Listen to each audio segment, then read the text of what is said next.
How do you start with a sounding like a dick? Hi, my name is Raghav, and today I want to talk about Dark Phoenix. Dark Phoenix is the 12th film in the X Men series and the last film of the X Men made by 20th Century Fox, now that they're being absorbed by the all engulfing Disney, which is eventually going to own everything. Dark Phoenix is Simon Kinberg's directorial debut. He's been a writer producer on a bunch of X Men films, so he's obviously familiar with the material. X Men The Last Stand, the third film in the original trilogy. Jeez, I can't believe I'm talking about X Men like it's Star Wars or something. Anyway, The Last Stand was written by Kinberg and it featured the Dark Phoenix storyline, with the beautiful Famke Janssen portraying the fiery Jean Grey.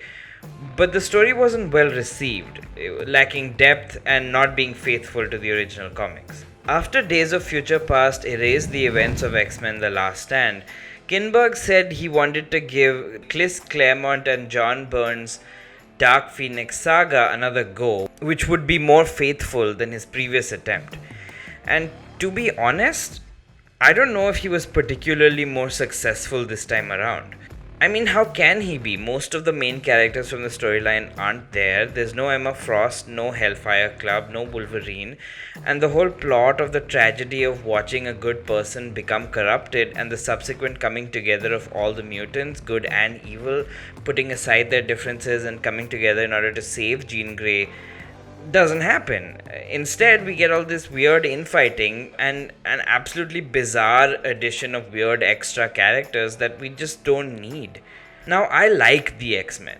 I've enjoyed all the movies except for that weird Wolverine origin story, the one with the saddest Deadpool ever.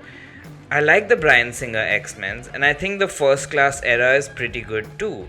I thought Days of Future Past was incredibly fun and Apocalypse was incredibly dull. I didn't really care for Sophie Turner as Jean Grey in Apocalypse, but I've seen her really come into her own as an actress on these last couple seasons of Game of Thrones. Hers was the only story that I actually liked in the final season. So going into this film, I was excited to see if she'd bring anything new to the performance. And for the most part, she's pretty good. She underplays it a lot and gives a lot of great mannerisms and performance choices to her character, especially when she's under the influence of the Phoenix Force and causing havoc. It's pretty epic to see when she gets her moment to shine. James McAvoy as Charles Xavier lacks the gravitas of Patrick Stewart, although he does the best that he can with what he's given. It's really sad to see, but they don't do justice to the character of Professor X, kind of throwing away any development that he may have had in the last couple films. And it seems like in every film, he loses all the wisdom he gained and becomes more of a self-absorbed idiot. I know that they're trying to show that this is a young Xavier who hasn't gained the gravitas of Patrick Stewart yet, but like that's the fun of the character. The fun is that he's a cool, composed guy and knows exactly what to do. I don't know, I didn't feel like it worked in the film, and it kind of felt like a regression. Michael Fassbender as Magneto, unfortunately, is completely phoning it in. He gets a few cool moments in action scenes, but he's mostly there to collect a paycheck. Every time he's on screen with Professor X, all they do is talk about how they once used to be friends, but not anymore. Yeah, I mean, we know this. Jennifer Lawrence as Mystique, as always, feels grossly out of place. As a character inherently leaning towards evil, for some reason they're insistent on making her a good guy and it simply doesn't work. I personally don't enjoy Jennifer Lawrence's performances anyway, because whenever I watch her work it looks very painfully like she's acting and takes me out of the scenes completely. Nicholas Hoult's Beast is just so sad and underwhelming. Like, who wants to see a lanky, skinny beast? How does that even make any sense? Who believes that this skinny dude is capable of smacking bad guys around with as much ease as the Hulk?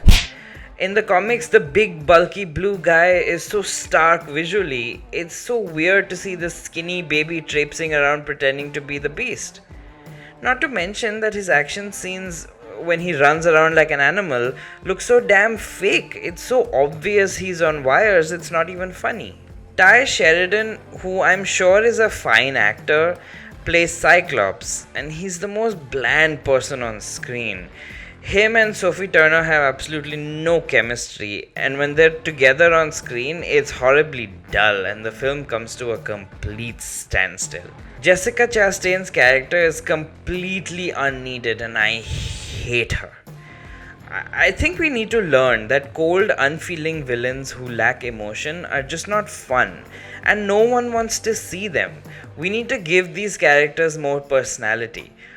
We want more Jafar from Aladdin, more Loki from Thor, and less dark elves from Thor.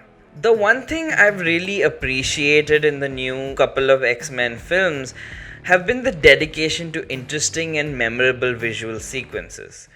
Days of Future Past and Apocalypse both have great scenes featuring Quicksilver with the use of amazing bullet time slow motion, and Apocalypse also had that one standout sequence when Nightcrawler teleports with Professor X and we see the world fold into itself in its kaleidoscopic glory. We don't get scenes like this in Dark Phoenix. Quicksilver basically goes out of commission in the first fight scene, and that is another thing that doesn't make any sense, because like every character takes the same amount of hits, but Quicksilver falls on his face once and now he can't fight anymore. Aren't they superheroes? I don't understand. It's just too convenient.